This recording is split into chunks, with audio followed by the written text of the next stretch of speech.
ये वहाँ पे कैसा देख प्रधानमंत्री जी का एक ऐतिहासिक अमेरिका का दौरा हुआ है। भारत को विश्व पटल पर पहुंचाने का लक्ष्य की पूर्ति करते हुए जिस नया इतिहास को प्रधानमंत्री जी ने भारत के तिरंगे को हाथ में लेकर अमेरिका में रचा है, जहां यूएस कांग्रेस में दूसरी बार उनका अधिवेशन आयोजित किया गया। एक एक कांग्रेसमैन, कांग्रेसवुमन, स्पीकर से लेकर उपराष्ट्रपति ने उनकी पूरी भरी प्रशंसा की। भारत के लक्ष्य की पूर्ति, ट्रेड के विषय में, नागर विमानन के क्षेत्र में, उसी के साथ रक्षा के क्षेत्र में एक नया इतिहास रचा है। वास्तविक तौर से आज भारत विश्व पटल के शिखर पर पहुंचने के लक्ष्य की पूर्ति कर रहा है।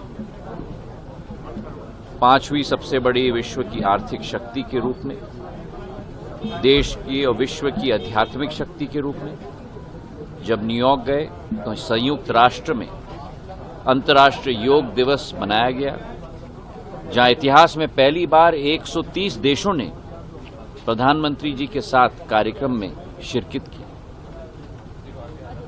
तो भारत आज अग्रसर हो रहा है, विकास के पथ पर चल रहा है। और जब भारत विकास के पथ पर चल रहा है, भारत अग्रसर हो रहा है, एक वासुदेव कुटुंबकम सोच और विचारधारा के साथ अग्रसर हो रहा है। भारत की प्रगति अकेले नहीं, लेकिन संपूर्ण साउथ की प्रगति, संपूर्ण विश्व की प्रगति, उसी संदेश के साथ भारत आगे बढ़ रहा है। उसी के साथ इजिप्ट में भी उनका ऐतिहासिक दौरा रहा और कल भोपाल में उनके स्वागत के लिए हम सब लोग आतुर हैं। देश भर के कार्यकर्ताओं को वो भोपाल से संबोधित करेंगे और जब जब प्रधानमंत्री आते हैं वे कभी भी मध्य प्रदेश में खाली हाथ नहीं आते। कल वंदे भारत के 2 ट्रेनों का शुभारंभ भी और देश भर के कई और ट्रेनों के लिए शुभारंभ हमारे स्टेशन से, भोपाल के रेलवे स्टेशन से किया जाएगा। और मुझे पूरा विश्वास है कि विकास की श्रृंखला मध्य प्रदेश में हमारी डबल इंजन की सरकार, केंद्र में प्रधानमंत्री, राज्य में मुख्यमंत्री के नेतृत्व में एक एक व्यक्ति की विकास और प्रगति का लक्ष्य की पूर्ति हम लोग करें। लालू जी राहुल गांधी को शादी की सलाह दे रहे हैं, उनका कहना है कि पूरी जो संगोष्ठी आयोजित की गई थी विपक्ष की, शायद पटना में इसी उद्देश्य के साथ आयोजित की गई थी, क्योंकि मूल मंत्र तो यही रहा। और मैं मानता हूं कि 14 पार्टियों का दल का असर जरूर रहेगा। जो लालू जी ने राहुल जी को अपनी दिल की बात सुनाई है, और जहां तक एकता की बात की जाती है, आम और खास के बीच में